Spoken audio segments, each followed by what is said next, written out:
বাংলাদেশের ঢাকার উত্তরায় দিয়াবাড়ি এলাকায় মাইলস্টোন স্কুল অ্যান্ড কলেজে F7 যুদ্ধবিমান ধ্বংস হয়েছে সোমবার 2025 সালের 21শে জুলাই দুপুর 1:18 এখন পর্যন্ত জানা গেছে এই দুর্ঘটনায় 35 জন মারা গেছে এবং বিভিন্ন হাসপাতালে 51 জন ভর্তি আছে। যারা মারা গেছে আর যারা হাসপাতালে ভর্তি আছে এদের মধ্যে বেশিরভাগই শিশু। আসলে মাইলস্টোন স্কুল অ্যান্ড কলেজ কোন ষড়যন্ত্রের বলি, চলো সেটা জানার চেষ্টা করি। মাইলস্টোন স্কুল অ্যান্ড কলেজে যে বিমানটি ধ্বংস হয়েছে সেটা হলো F7 BGI যুদ্ধ বিমান।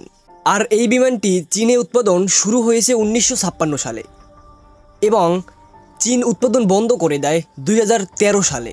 বাংলাদেশ বিমান বাহিনী চীন থেকে 16টা F7 যুদ্ধ বিমান রপ্তানি করে 2013 সালেই শুধুমাত্র পাইলটদের প্রস্তুত করতে। কিন্তু এর আগেও চীনের তৈরি F7 2006 সালে বাংলাদেশে 12টি আনা হয়।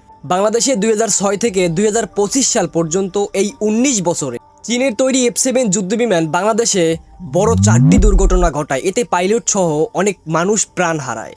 2008 সালে এপ্রিল মাসে পাহাড়িপাড়া গ্রামে F7 ধ্বংস হয়। 2015 সালে চট্টগ্রামে পতেঙ্গা সাগরে F7 ধ্বংস হয়।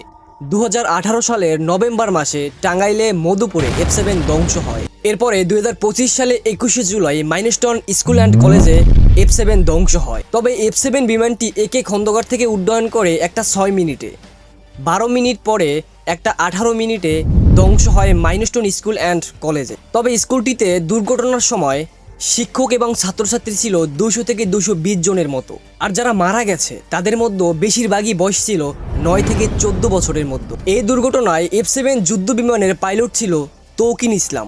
যখন বিমানটি যান্ত্রিক ত্রুটি দেখা দিল তখন পাইলট তৌকিন ইসলাম গণবসতি এলাকা থেকে জনবিরল এলাকায় নিয়ে যাওয়ার সর্বাত্মক চেষ্টা করেছিল, কিন্তু সেটা সম্ভব হয়নি। শেষে বিমানটি ধ্বংস হয়েছে মাইলস্টোন স্কুল অ্যান্ড কলেজে। শেষে ছোট ছোট বাচ্চাদের জীবন চলে গেল। আর হ্যাঁ, চীনের তৈরি F7 আবার চীনই বন্ধ করে দেয়, কিন্তু তারপরেও বাংলাদেশ বিমান বাহিনী F7 যুদ্ধ বিমান ব্যবহার করতেছে।